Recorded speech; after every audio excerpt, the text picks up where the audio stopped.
think about the effects of the halving in general. There's a halving event to come, probably in the spring of next year. What impact will that have? Well, I mean, it's something that there's some debate about whether it's priced in the market. Some people will say, oh, it's priced in, but I think because of the generally high volatility, other than the last month, it's quite hard to price in. And it also punctuates the 4-year halving cycle, or economic cycle of Bitcoin. And historically, Bitcoin's done well. Within 6 or 9 months after the halving, there's been a sort of price appreciation part of the cycle. Now, this time, so what do you think is possible? Well, I think it's possible that we get to a new all-time high, like 100,000 or more, even before the halving, simply for the reason that the last few years have been kind of a depressed market in general, and in the crypto market through a number of bankruptcies and DeFi failures.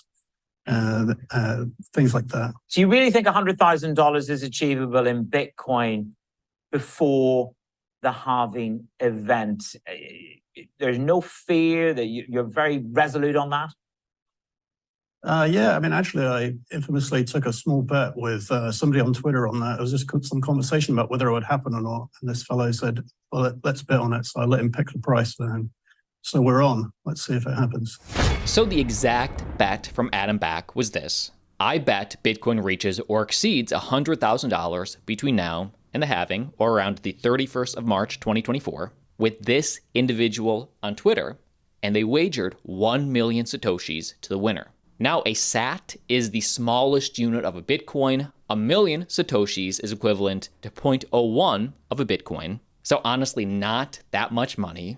Adam Back is undoubtedly a multi-millionaire, if not a billionaire. So point is, I take that bet with a grain of salt, but understand the reasoning behind it is sound. ETF application will be the demand shock. The supply shock is coming with the halving, and we should go up hundreds of percent again. As we wait, we can at least keep tabs on which altcoin projects are making moves. Tech billionaire and the co-founder of Ripple, Chris Larsen, just made a multi-million-dollar donation of XRP to the city of San Francisco. You've worked with the mayor. You have made a donation in the form of Ripple cryptocurrency to SF State. Do you feel a responsibility to do all of those things? Just explain the why, first of all. Yeah, well, I love the city. I was born in the city. My parents met in the city, and it's the most special place in the world. We have our issues, but there's just nothing like San Francisco.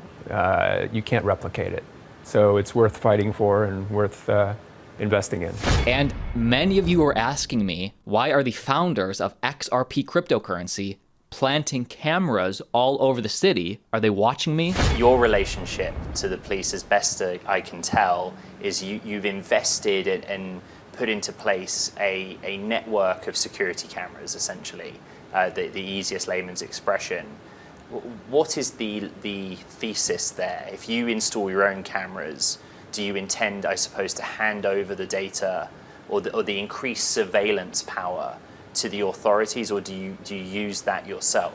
Well, just to correct there, Please. so our participation with camera networks, we just give money to one of the 18 community benefit districts. They're nonprofits, community governed neighborhoods, and they handle all the cameras. They keep the data only for 30 days, and they work under best practices, no audio, for example. So I think extremely privacy aware, but also recognizing we have a public safety issue, so we need those kinds of tools. But very importantly, we don't control them. Yes, we don't have the data. yourself are not up a ladder installing them. No, not at all. Absolutely not. And obviously, Chris Larsen, being a co-founder, was asked about this lawsuit. The latest with Ripple Labs action at the federal level is that you have objected to the SEC's request to appeal the original court ruling, which was a positive for Ripple in the sense that it found the cryptocurrency XRP was not a security when it was sold to the public. Could you just explain what the latest is with that legal dispute? Well, I think the bottom line is the SEC lost on everything that was important to them and important in regulation of the industry. The case still continues. There's appeal processes that everybody has the right to do, but we think that this is really groundbreaking. This is the law of the land, and it is actually quite good news, I think, I think the U.S. screwed up here on crypto and blockchain policy. This is the beginning now, through the courts, unfortunately, instead of through regulators, to get that clarity and get us back in the game. Be sure to join us in October at Bitcoin Amsterdam Conference. Use code ALTCOINDAILY for 10% off. Like always, see you tomorrow.